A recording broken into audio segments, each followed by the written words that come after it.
Oi, povo, tudo bem, queridos? A paz. Deixa eu me ajeitar aqui. Glória a Jesus. Bem-vindos, bem-vindos. Nossa, que rapidez! Todo mundo caindo aqui em cima, caindo na sala. Glória a Jesus. Deixa eu ver se eu reconheço aqui. Neire, Vini, pelas carinhas. Opa. Maria Dias, Socorro, Emerson. Irmão Lorival, tudo bem, queridão? Tá em São Paulo ou tá lá em Jacutinga? Jacutinga não, a terra do lobisomem, meu Deus. Maria Aparecida. Liginha na área. Irmã Imaculada, tudo bem, querida? Paz, irmã Ângela. Paz, queridos. Poxa vida, estamos com um novo tema hoje, um novo tema, meu Deus do céu. Cacildinha, tudo bem, querida? Paz. Ah, meu Deus do céu, estou na janelinha aqui vendo vocês entrarem. Irmão Fortuna, ao vivo. Glória a Jesus. Glória a Jesus. A pequena está terminando uma live lá, já ela entra aqui porque está presa numa live lá com o pessoal da Polícia Militar. Fátima, é o Haroldo, Sol e Haroldo, tudo bem, mana? Fala, Rogério, tudo bem, manão? Ô, queridão, glória a Jesus. A paz, Fortuna, paz, queridão. Vado, tudo bem, mano? Poxa, saudade de ti, cara, tudo bem? E aí, andando muito a cavalo? Eu lembro de você andando muito a cavalo, você e a sua querida. Glória a Jesus. Lívia e Alan, tudo bem, manos? Ô, um super fã, Maria Lucas aí, entrou também. Outra super fã, Maria Fortuna. Glória a Jesus. Vão se cumprimentando aí, dá um abraço no pessoal, vê quem está na sala, cumprimenta o pessoal aí, vou te dar uns 3 ou 4 minutos para você cumprimentar todo mundo. A paz, Maria de Lucas, Deus abençoe você e o seu querido, viu? Oh, meu Deus do céu. Não vejo a hora de ver um pessoal da igreja aqui fazer um revezamento para vir aqui em Guararema para comer uma comida mineira comigo aqui, um pão a cada domingo. Que saudade mesmo, irmã Cacildinha. Deus abençoe muito você, viu, querida? Que saudade. Márcia, tudo bem, mana? Glória a Jesus. Que vontade de falar com cada um, que vontade de abraçar cada um. Glória a Jesus. Hoje nós temos um tema novo. Nós estávamos no mês passado falando sobre soltar o bode. Hoje nós vamos falar sobre soltar o cabo da nau. Sabe o que é uma nau, né? Sabe o que é uma nau? Uma embarcação. Algumas delas, a maioria delas, a nau, ela tem velas, né? Mas nós vamos falar de um barco que não tinha vela. É um barco que tinha que remar. Na música que se canta muito da harpa cristã, se falava solta o cabo da nau, toma o leme na mão. Nós mudamos um pouco o tema, toma o remo na mão, porque nós queremos contextualizar aquilo que Deus espera da gente. Deus espera que nós tenhamos a coragem e expulsemos a preguiça para colocar a mão no remo, mesmo quando ele está para fazer. Você acredita que tem um gato aqui em algum lugar? E aqui não tem gato? Tem um gato miando aqui em algum lugar. Aparece aqui furão, aparece tucano, aparece aqui o que tem uns espinhos lá, tatu, coati, aparece aqui sagui, muito esquilo.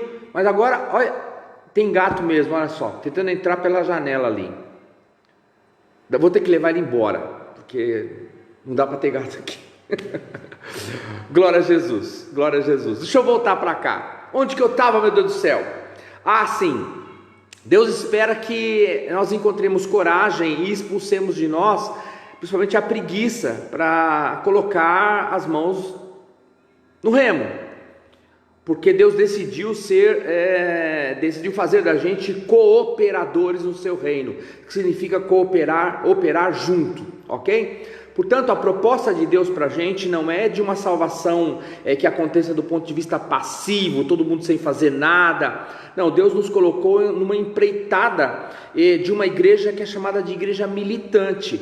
É uma igreja que está em batalha, principalmente em batalha contra a carne, o mundo e o diabo, que são as três frentes que nós temos para vencer enquanto estivermos aqui, nesse chão, ok? Então eu queria orar e a gente passar rapidinho aqui uma canção, que depois a pequena vai colocar o link para vocês aí. Eu arrumei um link de uma comunidade cristã cantando essa música, porque é muita gente que canta essa canção, e essa canção é muito cantada no meio pentecostal, principalmente das Assembleias de Deus, porque eles se utilizam da harpa cristã, ok?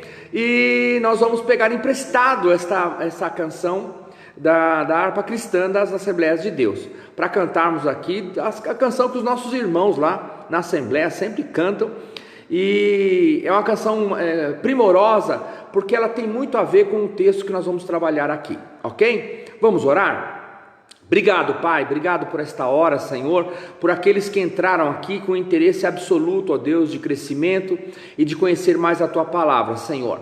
Nós só podemos, ó Deus, saber, nós só podemos, ó Deus, internalizar verdades, ó Deus, quando esse saber vem do conhecimento da Tua palavra, Senhor.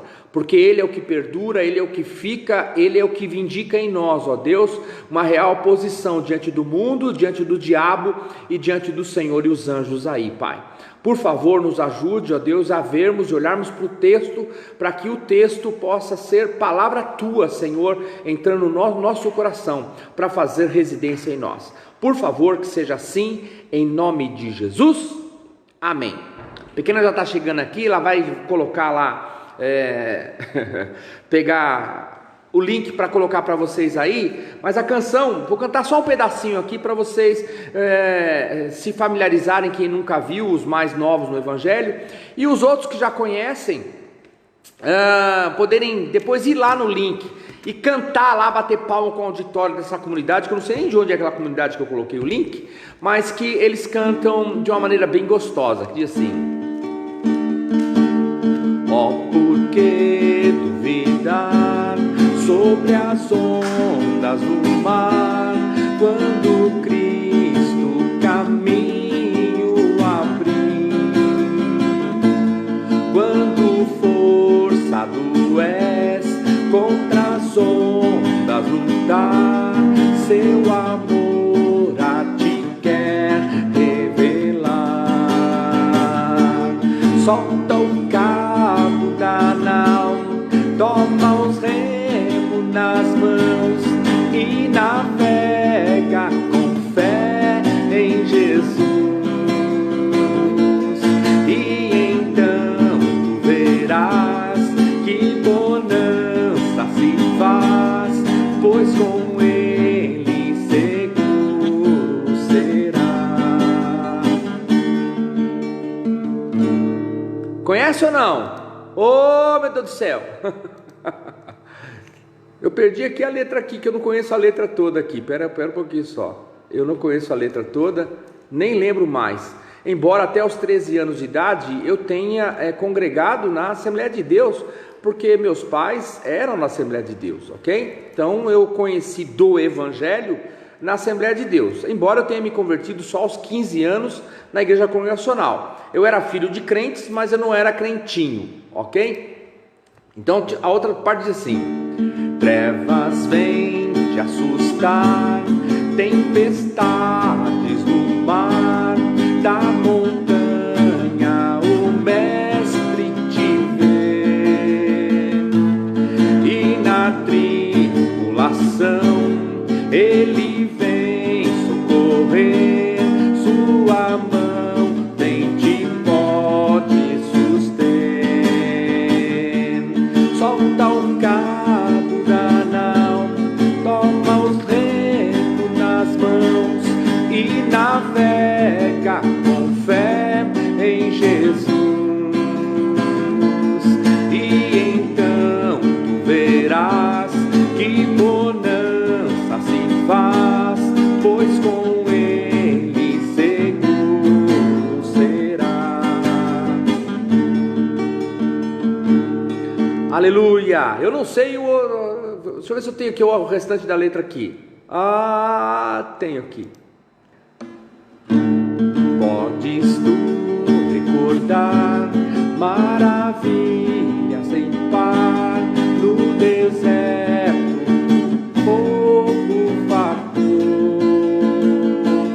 e o mesmo poder ele sempre será, pois não muda e não falhará.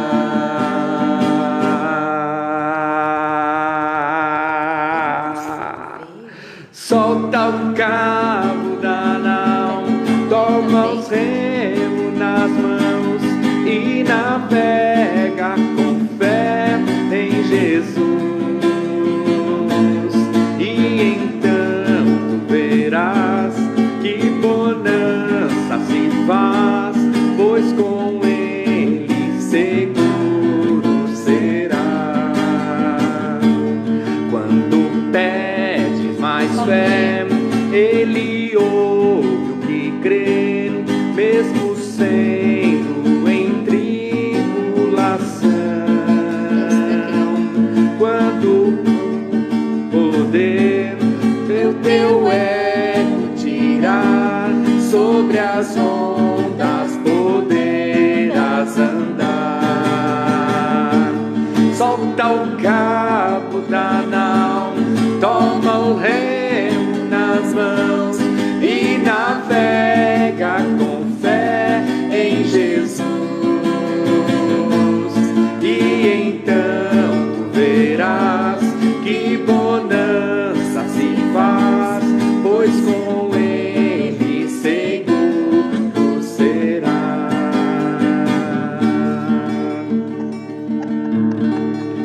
O que aconteceu?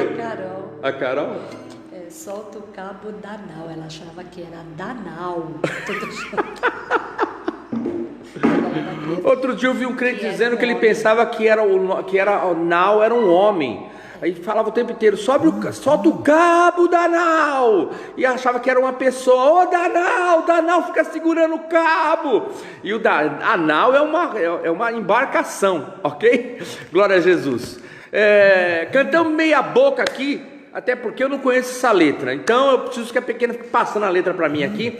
E ela chegou agora, recém-chegada de uma live com o Colégio da Polícia Militar. Então eu estava sem uma timoneira para o meu barco aqui, ok? Mas eu quero ir sem mais delongas para o tema desse mês aqui, que é: solta o cabo da nau, toma os remos nas mãos. Isso na verdade não é uma sugestão.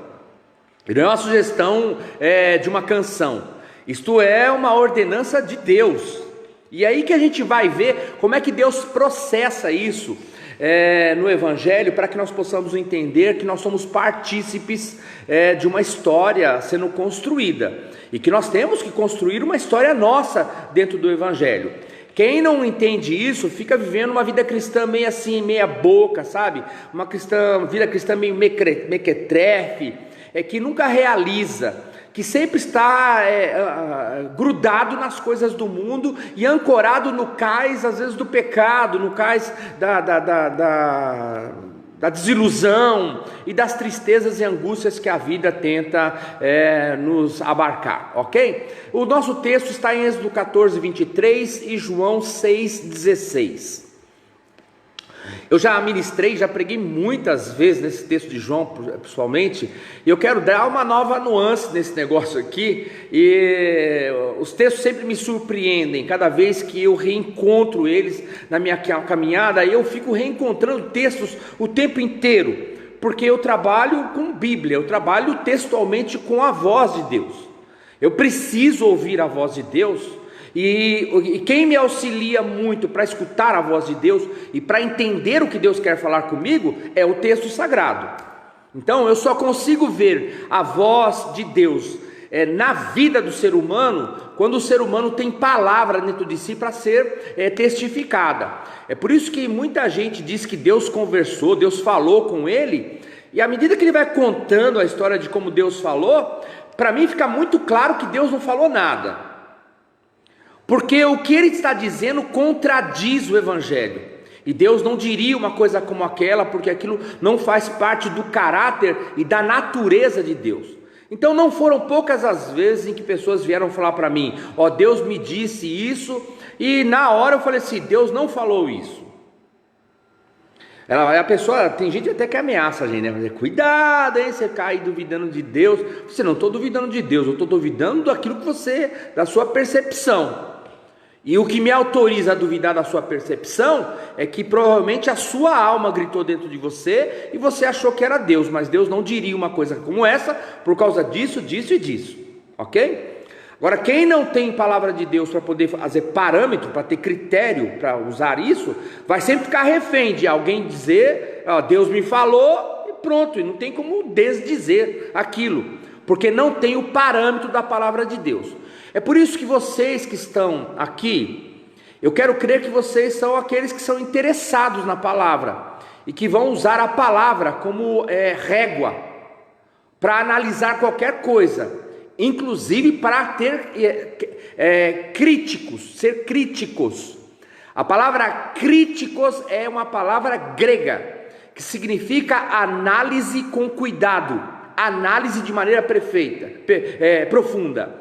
Isso que é criticar, ok? Criticar não é falar mal. Criticar no grego, na Bíblia, é você fazer análise com diligência, é fazer análise com responsabilidade.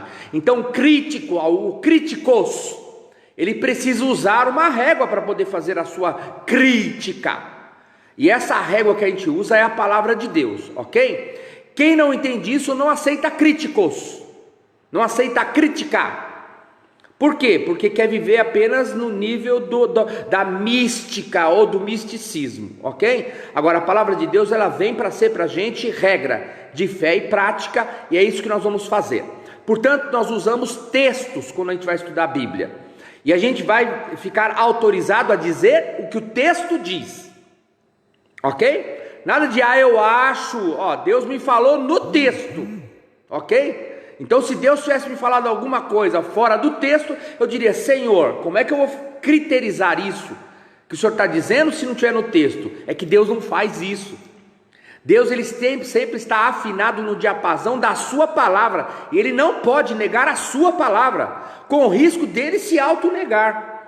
Portanto, os responsáveis na vida cristã e que usam o termo Deus me disse, Deus me falou, sempre precisam estar sobre o crivo da palavra de Deus, ok? Porque do contrário é só mesmo um palavrório assim, fútil e banal, que não tem efeito do ponto de vista espiritual mesmo. Aliás, não tem efeito em lugar nenhum. Tem efeito, na verdade, na perdição de quem está falando, porque é alguém que está perdido.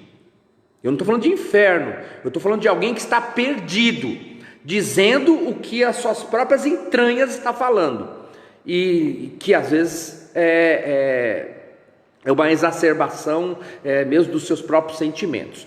Portanto, eu quero colocar os dois textos aqui para que você fique atento àquilo que nós vamos propor no mês todo, ok? Êxodo capítulo 14, desde o 23, diz assim: os egípcios os perseguiram e todos os cavalos, carros de guerra e cavaleiros do faraó foram atrás deles, o povo, até o meio do mar. No fim da madrugada, do alto da coluna de fogo e de nuvem, o Senhor que viu o exército dos egípcios e os pôs em confusão. O Senhor fez que as rodas dos seus carros começassem a soltar-se, de forma que tinham dificuldade em conduzi-los. E os egípcios gritaram: vamos fugir dos israelitas! O Senhor Deus deles está lutando por eles contra o Egito. Mas o Senhor disse a Moisés: estenda a mão sobre o mar, para que as águas voltem sobre os egípcios, sobre os seus carros de guerra e sobre os seus cavaleiros. Moisés estendeu a mão sobre o mar, e ao raiar do dia o mar voltou ao seu lugar. Quando os egípcios estavam fugindo, foram de encontro às águas, e o Senhor os lançou ao mar. As águas voltaram e encobriram seus carros de guerra e os seus cavaleiros. Todo o exército do faraó que havia perseguido os israelitas, mar adentro, foi coberto e ninguém sobreviveu. ok? Sobreviveu o faraó, porque o faraó ficou olhando de longe, ok? Ficou de longe lá, aí ele sobreviveu.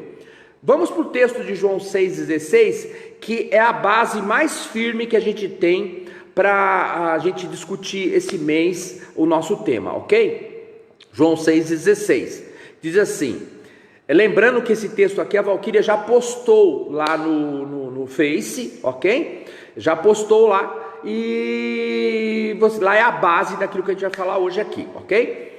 Ao anoitecer, João 6,16, ao anoitecer, seus discípulos desceram para o mar, entraram num barco e começaram a travessia para Cafarnaum. Já estava escuro e Jesus ainda não tinha ido onde eles estavam. Soprava um vento forte e as águas estavam agitadas. Depois de terem remado cerca de 5 a 6 quilômetros, viram Jesus aproximando-se do barco, andando sobre o mar, e ficaram aterrorizados. Mas ele lhes disse: sou eu, não tenham medo. Então se animaram ao recebê-lo no barco e logo chegaram à praia para a qual se dirigiram. Aqui, queridos, nós temos dois cenários, mas dois cenários muito parecidos. E é por isso que eu queria colocar aqui como tema os remos, toma os remos nas mãos, porque os remos estavam nas mãos dos discípulos, ok? Essa parte do texto não tem nada a ver lá com os egípcios lá, porque os egípcios estavam com carros ou carruagens, bigas, com cavalos, ok? Mas aí eu quero depois estabelecer um paralelo entre o texto lá, para esse texto não ficar perdido na sua cabeça também. Por que eu gosto de fazer isso com a Bíblia? Aliás, todo mundo que trabalha com texto bíblico não pode isolar textos, não pode usar texto isolado e tem que casar um texto com outro, porque a Bíblia explica a própria Bíblia, ok? Então, Êxodo 14 e João 6 tem algumas conexões que a gente pode fazer, mas não são todas, ok? Conexões. Então, qual é a proposta nesse mês aqui? Já que o mês passado nós falamos muito de soltar o bode, e eu trabalhei com um texto que é muito difícil, eu tenho que admitir isso, principalmente para aqueles que são mais novos na vida cristã, é um texto muito difícil porque ele tem muita simbologia, e a gente tem que se apropriar muito da voz de Deus, usando figuras de linguagem ali para poder falar com a gente. Então a gente tem que entender como é que Deus quer se relacionar conosco, e quando ele vê que a nossa cabecinha está dura, ele começa a usar a imagem e desenhar alguma coisa para a gente, ok? Nesse texto aqui de João, Deus queria ensinar, por intermédio de Jesus, algumas coisas para os discípulos. Aquilo não acontece aleatoriamente. Jesus ter ficado no monte para orar e mandar os seus discípulos atravessar sozinhos o mar, tem objetivos claros de Jesus ali. Jesus o faz com deliberadas intenções, e na nossa vida é a mesma coisa.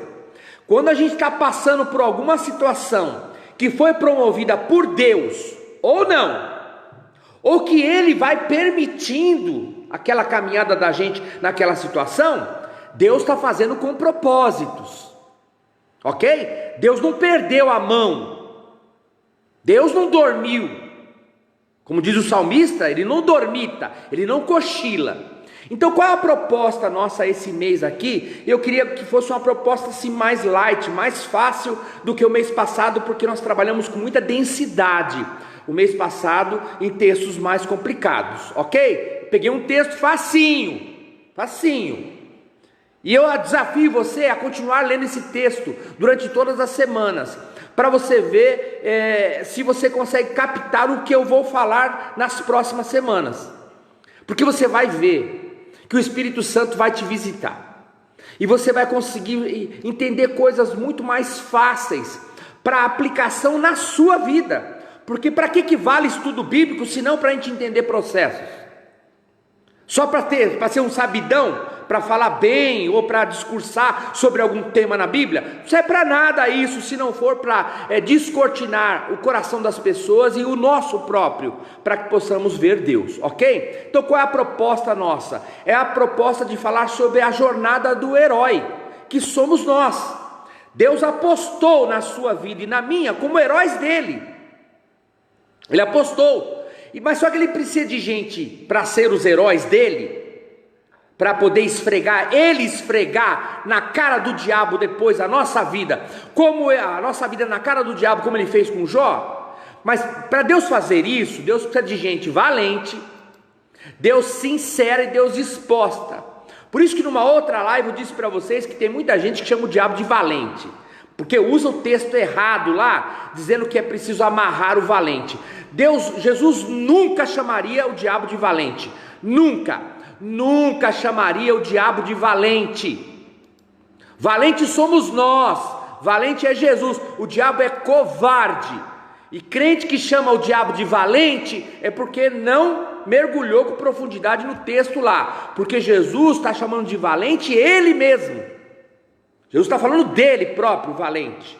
Se alguém quiser saquear a minha casa, terá que invadir a minha casa, que os meus irmãos estão lá e minha mãe estão lá, para poder dividir a minha casa, vai ter que primeiro enfrentar o valente que sou eu. Eu sou o valente.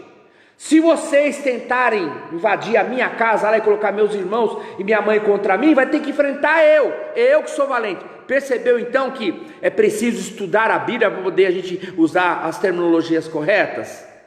Ok? Senão a gente começa a sair por aí, porque Deus vai destronar o valente, Deus vai amarrar o valente. Vai amarrar quem? Jesus? Ok?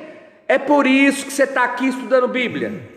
E é por isso que você é um leitor assíduo da palavra de Deus, ok? Agora, Deus quer nos ensinar duas coisas: que Ele nos deu a liberdade para escolhermos ser valentes ou não, e Ele decidiu dar liberdade para a gente escolher se a gente quer viver uma vida madura em Deus, ok? Esta é a proposta de Deus.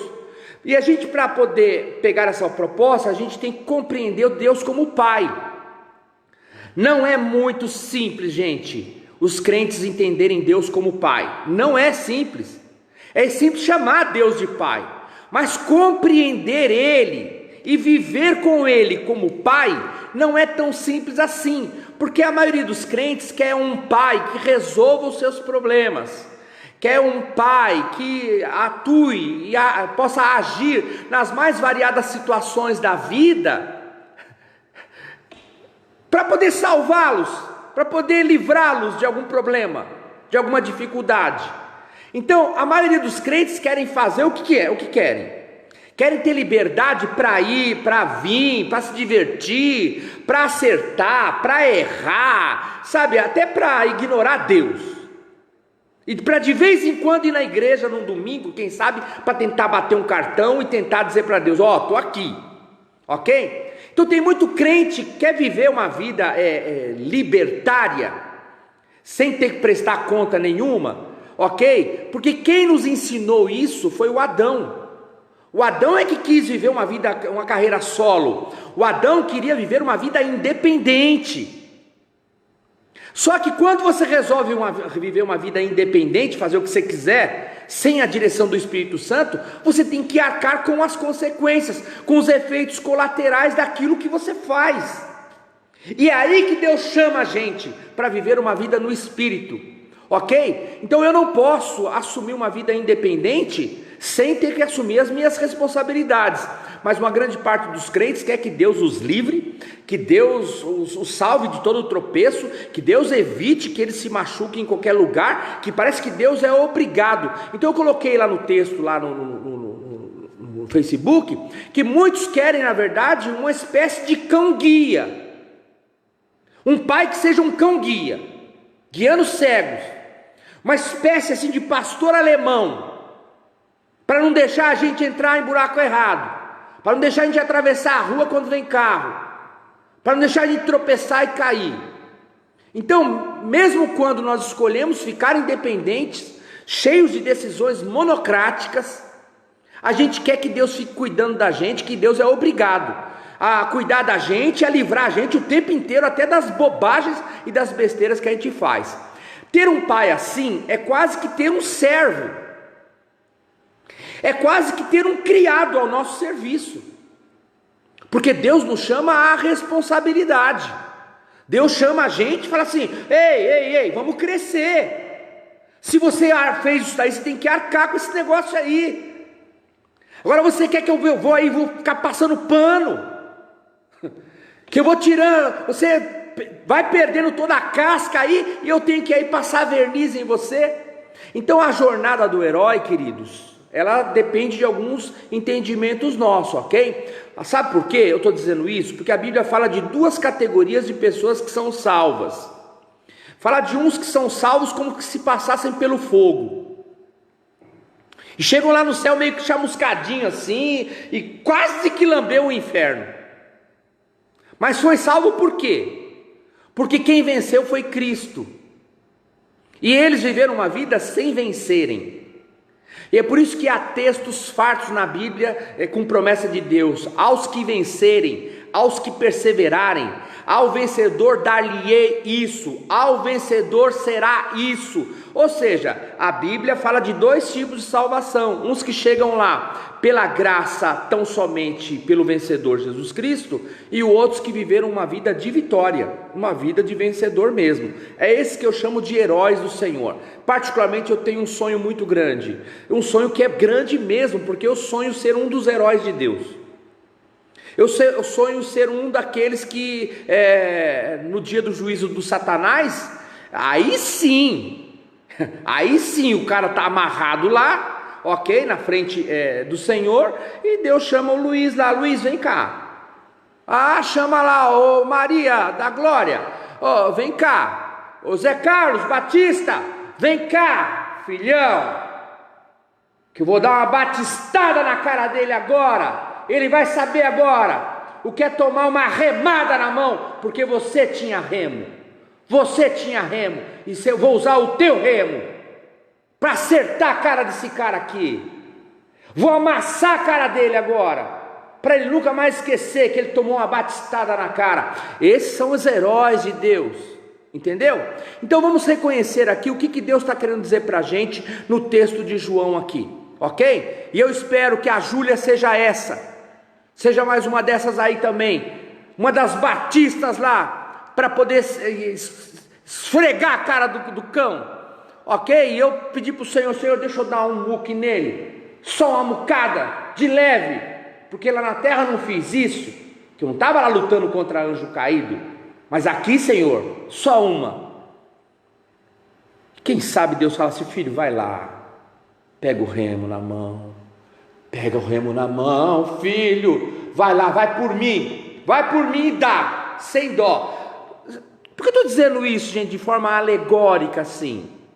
Porque a gente tem que reconhecer o projeto de Deus para a vida da gente, ok? Então eu coloquei aqui, a palavra especial que está contida nesse texto aí de João, é a palavra logo, que significa rapidamente, porque diz que quando Jesus entrou no barco, logo eles chegaram ao seu destino. Só que tem uma coisa, gente, os discípulos foram a entardecer para pegar o barco lá, e Jesus mandou eles atravessar. Só que eles ficam uma boa parte da noite, mas uma boa parte remando, e eles não conseguiram avançar quase nada, porque eles andaram apenas 5 quilômetros, ou 6 quilômetros lá dentro do mar da Galileia, que tem mais ou menos 7 ou 8 de largura. Só andaram 5 quilômetros, estava lá quase no meio, um pouco para lá do meio. E eu estive alguns anos atrás lá nesse mar da Galileia, que é um mar de água doce, na verdade é um lago, ok? Onde o rio Jordão entra e sai de lá desse lago, ok? Agora, não é difícil você avançar em condições normais 4 ou 5 quilômetros. Nós entramos no barco lá, para depois comer o peixe de Pedro lá, e nós entramos e fomos rápidos até 4 ou 5 quilômetros, não atravessamos do lado de lá, porque era a Jordânia, e a gente teve que voltar do meio para trás. Mas o Senhor Jesus estava submetendo os discípulos a uma experiência maravilhosa, incrível. O que a gente pode chamar a atenção aqui, é que quando Jesus entrou no barco, então essa palavra logo, ela faz contexto, porque diz que logo o barco chegou ao seu destino. Mas, espera aí, logo o quanto? Eu vou falar melhor desse logo na última quinta-feira.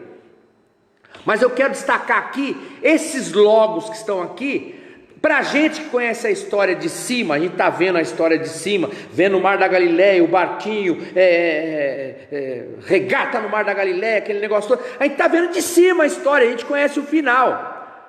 Mas, peraí, a situação não é tão fácil assim. A gente está do lado de fora. Para quem está olhando aqui desta hora é simples, mas para quem está no meio de um perrengue, para quem está no meio de uma dor, para quem está no meio de uma necessidade extrema, qualquer minuto parece uma demora, parece um tempo sem fim, uma angústia e um medo que se estica e parece uma eternidade.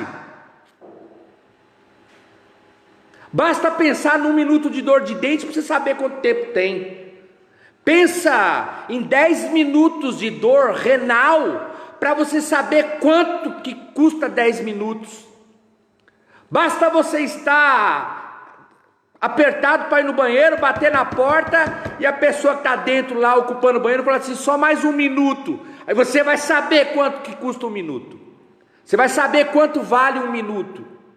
Ok? Então quando a gente compara aqui esse texto aqui, a gente precisa entender o seguinte, às vezes nós estamos nessa situação. A pergunta que eu quero lançar agora diante deste texto aqui é, quantos de nós, eu e você, já não estivemos em situação assim, de remar e não sair do lugar, e está passando por uma dor, está passando por uma tristeza, uma angústia, e parece que o tempo não passa, parece que aquilo não vai embora, parece que está tudo amarrado, parece que o céu baixou, o clima fica pesado, a gente não consegue se mexer. Quantos de nós estamos assim? E quantos de nós ainda vamos nos sentir assim em algumas situações? E eu quero fazer uma comparação aqui em relação ao texto lá de Êxodo, ok? Porque esse texto de Êxodo aqui nós podemos ver resultados que são contrários, são resultados que são antagônicos, que são resultados que divergem, ok? Por quê? Porque quando você lê o texto de João, você vê que logo o João chegou com os discípulos ao destino, eles chegaram ao destino. Quando você vai lá para o Êxodo, você vê que o faraó, que estava perseguindo Israel, ficou no meio do mar, com o exército dele. Eles não conseguiram sair, as rodas dos carros ficaram todas lá, bambas, destrambelharam todas, eles não conseguiram ir a lugar algum. Você vê uma história de alguém que está no meio do mar, e que chega ao seu destino, mas você vê outra história em que alguém não consegue ir, e não vai a lugar nenhum, ok? Mas o que isso tem a ver comigo? Como é que vai ter a aplicabilidade desse negócio na minha vida? E é aí que é importante a gente ler Bíblia com os olhos do Espírito Santo. Porque há uma constatação prática que eu coloquei lá no texto lá. Porque tem momentos na nossa vida, tem momentos na minha e na sua vida, que a gente está igual o faraó.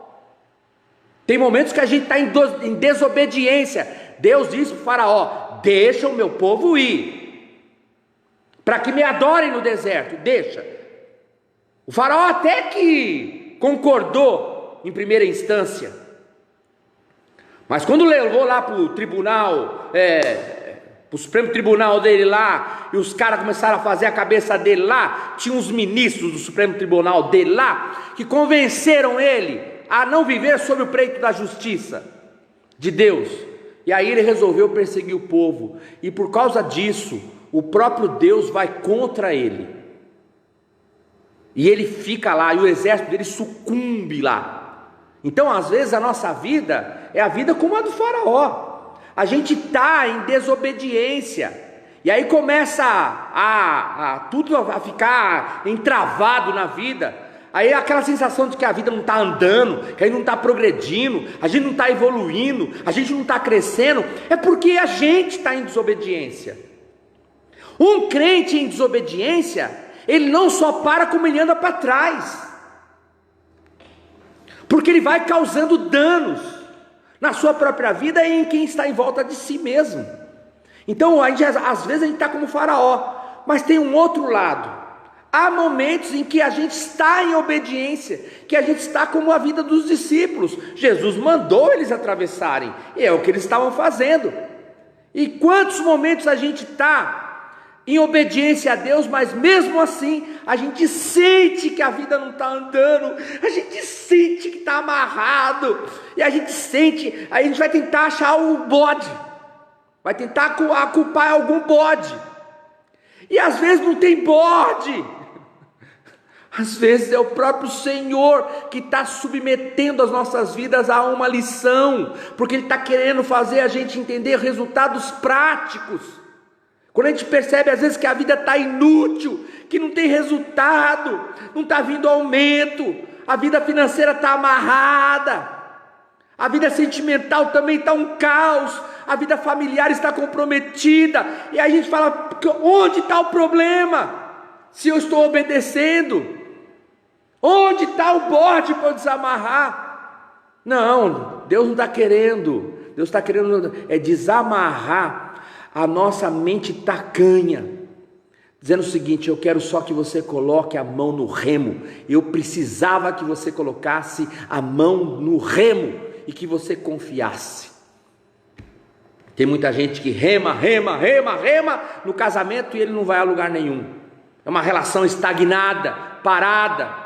E quando você rema na vida profissional e não está indo a lugar nenhum, e fica aquele sabor de frustração pela falta de movimento que avança, porque tem um movimento, você está vivendo um movimento que não tem deslocamento, porque todo movimento que acontece sem deslocamento para frente, fica em círculos, fica vazio, fica tolo, parece que não sai do lugar. Eu, quando estava viajando para Toledo, ministrar numa comunidade de Toledo, no Paraná, eu peguei um aviãozinho pequenininho da Passaredo, um turbo hélice. Eu fui sentado do lado da banda Malta, os caras enormes da banda Malta, sentado assim, eles falando sobre música, eu ali só escutando. E quando eu tinha que descer em Cascavel, porque não tem aeroporto em Toledo, e aí para descer em Cascavel, quando chegou perto de descer, o avião não fazia sinal de que ia descer, e ele ficou lá e voava,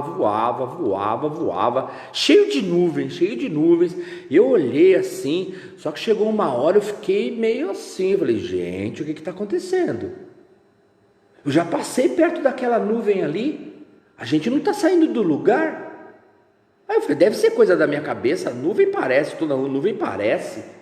Aí o avião continuou, daqui a pouco eu passei perto da mesma nuvem. Eu falei pro cara que estava no meu lado da banda Malta, falei assim, cara do céu, tem alguma coisa errada. Já passamos 2 vezes perto daquela nuvem ali. Nossa, na hora o cara fez assim, ai meu Deus. Eu falei assim, fica calmo. Mas aí nós ficamos sabendo que não tinha teto para descer em Cascavel, porque o aeroporto de lá é terrível. E nós tivemos que descer em Foz do Iguaçu, para depois pegar um ônibus de volta para Toledo. Mas o que eu estou querendo dizer é que tem horas na vida que alguma coisa parece que está errado, porque a gente dá volta e está no mesmo lugar, parece que não acontece nada. Então, queridos, a gente precisa entender qual é o processo de Deus nessas coisas, ok? Que Deus não perdeu a mão. Ok? Então a diferença básica entre os 2 textos que eu falei para vocês lá é que há 2 situações diferentes, 2 tipos de paralisia expostas para mostrar para a gente. Só que uma paralisia falava de desobediência, de alguém que estava contrário à vontade de Deus, e a outra falava de alguém que estava em Cristo, mas estava sofrendo aquela paralisia circunstancial. Ok? E eu quero falar de 2 coisas para eu terminar aqui agora, porque nós podemos passar por situações assim, achar que a vida não está andando, e às vezes desconfiar de que a nossa bênção está demorando, e é aí que a gente começa a tentar fazer braço de ferro com Deus, para Ele abençoar a gente rápido, porque a gente quer rapidez de Deus. Eu acho engraçado demais, crente falar que Deus precisa ser rápido, que está demorando, e que a gente começa a impor uma agenda e um calendário para Deus fazer, como se Deus fosse um moleque de calça curta para fazer na hora que a gente quer, e a gente começa a intensificar os esforços da gente para poder guinar Deus, para pegar a grua de Deus e falar assim: traz a bênção aí com a tua grua, vira essa grua para cá, porque o Senhor está demorando para virar a grua. Eu acho engraçado isso, porque nós somos assim. Agora, nós somos assim em alma, de maneira natural, como crianças, como adolescentes, a gente é assim. E a palavra de Deus é que nos ajuda a entender como é que Deus age na nossa vida. É por isso que a gente precisa ser estudante da palavra. Alô? Você está aí?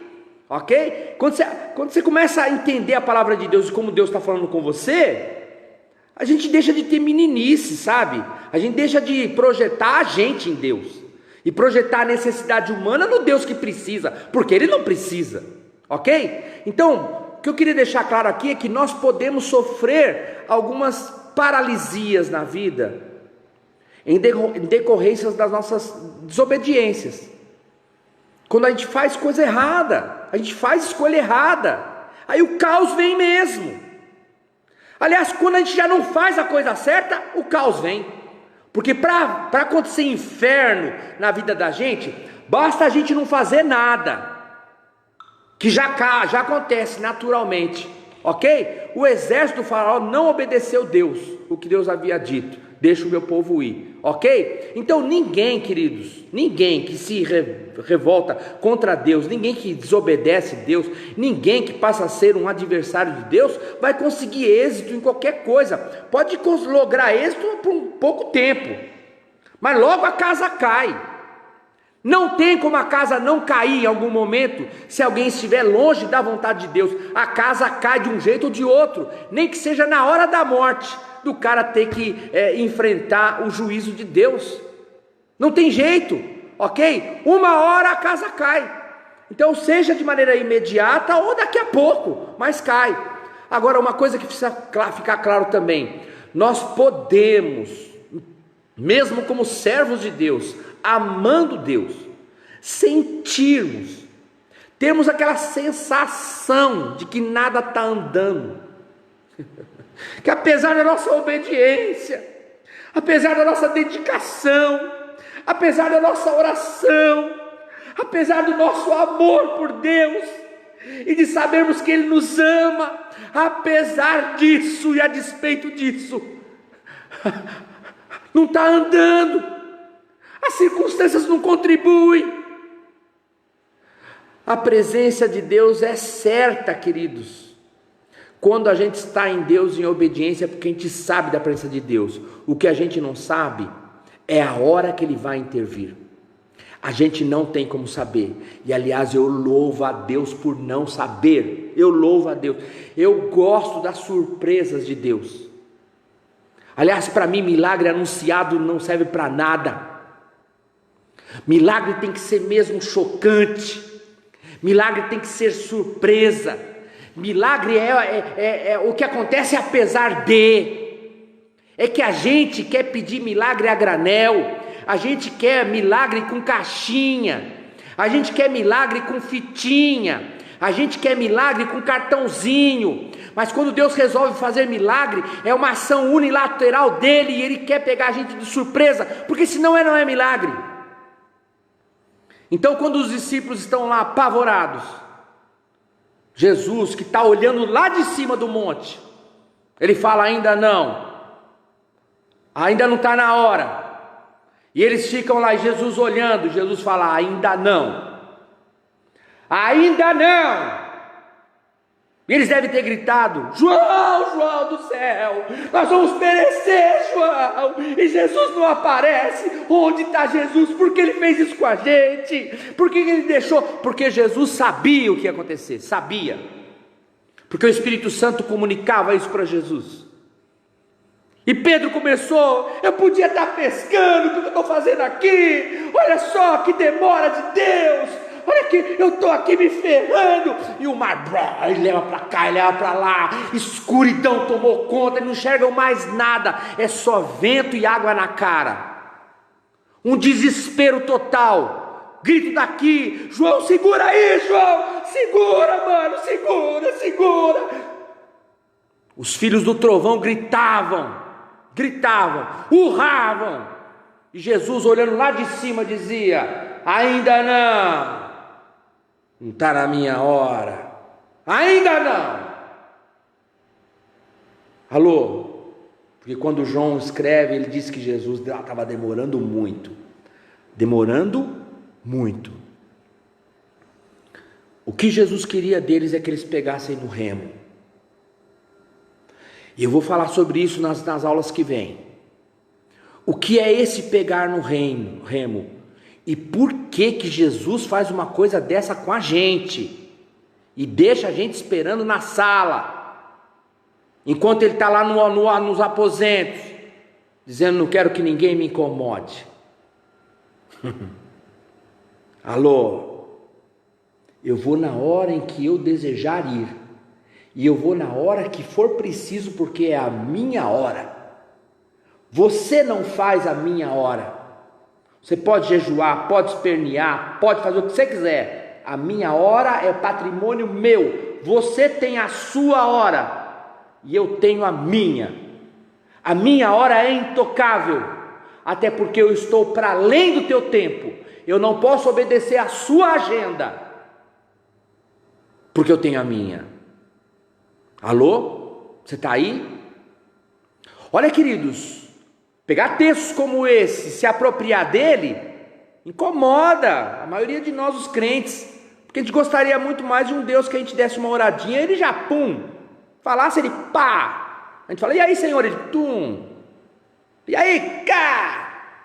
E Jesus, como Deus já sabe que a gente vai orar, aí ele fala assim: pô, já me adiantei, rapaz, sabia que você ia pedir, já me adiantei. Mas por que Deus faz isso, gente, com a gente? E aí que é a grande sacada dos filhos que conhecem o seu pai. Alô? Você está aí? Estudar a Bíblia, às vezes dói. Dói porque espelha a gente. Estudar a Bíblia é para valentes. Porque quem não tem valentia, e quem espera apenas o pastor alemão, quem espera apenas um Deus cão-guia para ficar livrando ele das pequenas referências na vida, esse não vai estudar a Bíblia, porque vai confrontar com uma coisa como essa e Deus mandar o cara pegar no remo. Alô? Ok? Eu tenho certeza que eu terminei aqui. Eu fiz a apresentação do texto hoje.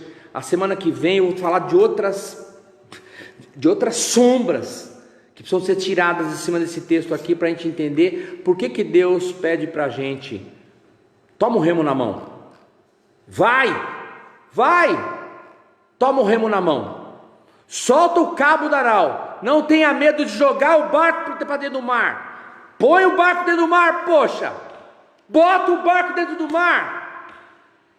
Ah, quer colocar o barco em Cancún? Quer colocar o barco no jardim da sua casa? Quer colocar o barco onde? Quer colocar o barco na praça de São Miguel? Colocar o barco na Vila Ré? Não, é para colocar no mar. É no mar que vai colocar o barco. Ok, querido? Esse negócio assim me choca profundamente a mim, sabe por quê? Porque é Deus falando assim: ô Luiz, você está afim do quê? E qual o fim que você deseja para a sua vida? Você quer que eu seja a sua babá? Você quer que eu seja o seu guru? É isso que você quer que eu seja para você? Mas eu quero fazer você crescer. Portanto, eu quero fazer você pegar no remo. Pega no remo, Luiz. Luiz, pega no remo, cara. Ô Miguel.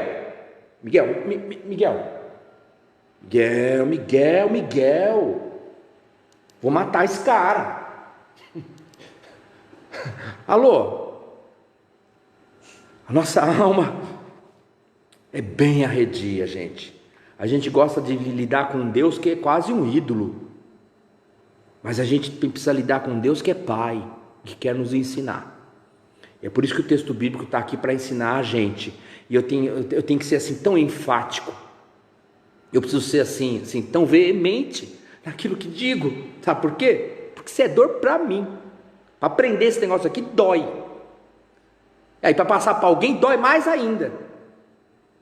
Porque alguém vai dizer, não quero esse estilo de vida aí, eu não quero não. Eu quero é viver mesmo, eu falo gugu dadá, quer leite, quer mamar, pai, quer mamar, pai, põe leite na boca, mamar, pai, quer mamar. É isso que o Paulo diz. Vai visitar a igreja, que ele já tinha feito uma obra sensacional na igreja, e fala assim, eu vim aqui esperando dar comida para adulto, tem que dar leitinho, porque só tem criancinha aqui, só tem bebê aqui. E é todo mundo só mamar, todo mundo chupetinho, mamar, e não consegue pegar no remo. Alô? Portanto, queridos, esse estudo desse mês aqui, acho que vai ser um pouco mais fácil, mas vai ser um pouco mais prático do ponto de vista das tribulações e das angústias que a gente passa, ok? Alô? Você está aí ainda? Tem gente assim, meu Deus, o que eu vim fazer hoje aqui? Meu Deus do céu. Tem gente até que já se despediu. É louco. Ok? Porque é difícil mesmo viver a vida cristã com a proposta que Deus tem, ok? Glória a Jesus. Terça-feira haverá live de oração às 20 horas. Quinta-feira, live dos grupos familiares. Aqui toda quinta-feira nós estamos aqui, ok? E se você vier, porque você é valente mesmo. Ok? Glória a Jesus. Se eu fosse falar do Salmo, eu ia falar sobre o Salmo 23 esse mês aqui, mas eu percebi que, nossa, ia ser complicado falar do Salmo 23. Devocionais todas as segundas, quartas e sábados, às 9 horas, tem sido maravilhoso lá, os nossos irmãos lá mostrando aquilo que Deus está operando na vida deles. Os testemunhos têm sido sensacionais, ok? Sexta-feira, live das mulheres às 15h30. E chá das mulheres, olha, dia 22, não marca nada. Dia 22, chá das mulheres às 16 horas. A Vanessa Guarnieri vai falar sobre as estações da vida. Não vai ser fácil falar disso também não vai. Ok? Falar sobre as estações da vida é mostrar a gente, é revelar a gente, ok? Ela vai compartilhar o cartaz de sorteio, o que é isso? Não, é para compartilhar. Quem compartilhar o cartaz vai participar do sorteio. Sim. Quem compartilhar o cartaz deste evento da Vanessa Guarnieri, compartilhar nas redes sociais, vai participar de um sorteio. Então, tirar foto e compartilhar no Face pessoal. Então, você vai lá e indica para alguém, fala assim, tem uma programação legal, indica para alguém e alguém vai ter a oportunidade de conhecer a nossa comunidade e o evento, ok? O vídeo de contação da história pelas crianças acontece todo domingo às 10 da manhã. Todo domingo tem uma criança nova lá, fazendo também maravilhosamente quase que um discurso à fé, porque a fé de criança impressiona, ok? Aquilo que eu chamo é uma ode, é um poema à fé. Então cada vez que vejo uma daquelas crianças lá, meus olhos marejam mesmo, porque eu vejo, meu Deus, nossa comunidade está trabalhando em benefício dessas crianças também, ok? Quero agradecer muito, louvar a Deus pela vida de você, que entendeu o processo de bênção que você pode viver na comunidade de Deus, na comunidade de Cristo, na família do Senhor Jesus, sendo dizimista e ofertante. Nossa comunidade trabalha com esse princípio de que nós somos família e nós ofertamos e nós somos dizimistas por causa do amor que nós temos pelo reino de Deus, pela obra do Senhor. Nós não praticamos nenhum tipo de outra sugestão que pode estar por aí em relação a dízimos e ofertas. Então, a nossa comunidade tem entendido isso. E nós temos encontrado muita gente de generosidade, gente com liberalidade no coração para ofertar, para dar dízimos aqui em nossa comunidade, sabendo que isso paga as nossas despesas e paga a continuidade da nossa vida ali na Vila Ré, ok? E a oportunidade de nós socorrermos pessoas, de pagarmos pessoas que oferecem trabalho para a igreja, ok? Que precisam receber. Então nós precisamos que essas pessoas que ofertam e dizimam tenham essa consciência de que elas não estão dando dinheiro, Elas estão dando mesmo é o amor e o carinho. Dinheiro é o meio pelo qual o amor, o carinho e a consciência se manifesta. É só isso, porque senão dinheiro é só dinheiro. E nós não estamos precisando e nós não estamos pedindo dinheiro, porque quem nos sustenta é o Senhor, mas nós usamos valores monetários para trocar aqui nesse mundo que trabalha na perspectiva daquilo que é monetário, daquilo que é dinheiro, ok? Então, quem na nossa comunidade oferta e dá dízimo é gente que já está compreendendo de que ele não está dando dinheiro, ok? Na verdade ele está oferecendo é o coração, ele está oferecendo é uma alma liberada para poder participar do reino de Deus. É bem simples isso, porque a gente não faz nenhum tipo de terrorismo aqui, dizendo que se você não der o dízimo, seu carro vai bater, ou você vai ter que comprar em remédio. A gente não faz isso aqui, entendeu? Porque você já foi abençoado pelo Senhor, e nós oramos para que o Senhor multiplique a sua sementeira, para que quanto mais semente você ganhar, mais você possa ofertar como semente no reino de Deus. Isso é bem simples, ok? Glória a Jesus. O acampamento, a Valquíria já tem distribuído para as pessoas que já fizeram inscrição um comunicado que nosso acampamento acontecerá no próximo ano, não mais esse ano, não tem mais jeito de acontecer esse ano, só no próximo ano, na Páscoa, ok? Então já está tudo certo para a Páscoa do ano que vem. Glória a Jesus. Alguém tem alguma pergunta aí ou não?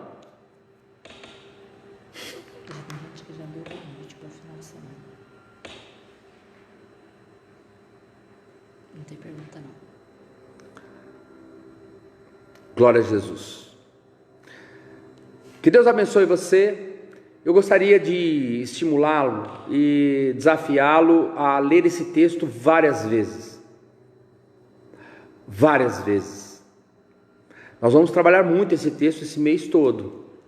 E você precisa ler esse texto várias vezes para que o Espírito Santo me auxilie e para que você possa constatar se eu posso ser boca de Deus falando sobre esse texto aí, ok? Eu sou servo, escravo do Senhor de argola e tudo na orelha. Eu preciso ser fiel ao que o texto sugere, ok? Então eu gostaria que você lesse o texto, porque aí fica muito mais fácil para você criterizar aquilo que falo, aquilo que digo aí, para verificar mesmo se há voz de Deus em mim e se realmente o Senhor está comigo para expor um texto como esse, tá bom?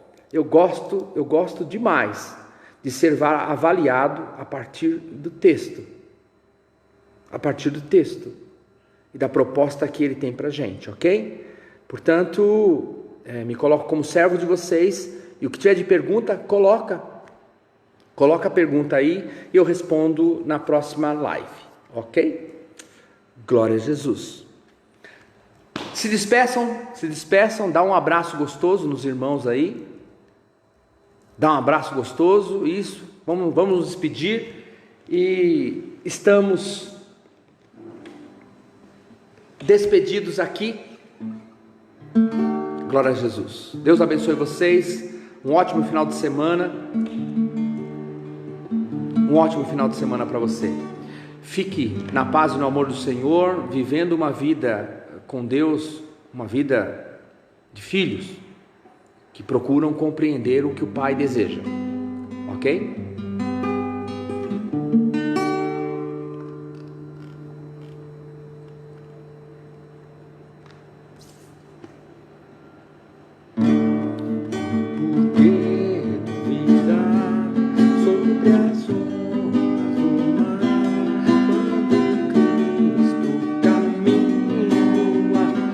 Colocou lá o link? A pequena colocou o link para você cantar com essa comunidade essa canção inteirinha lá, ok? Serjão, Deus abençoe você, queridão. Põe o remo na mão, mano. Bota o remo na mão. Ó, por que duvidar sobre as ondas do mar quando Cristo caminha? Quando força do és contra as ondas lutar, seu amor a ti quer revelar.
Fiquem na paz, fiquem no amor do Senhor, desfrutem da filiação em Deus. Pega no remo. A paz, queridos.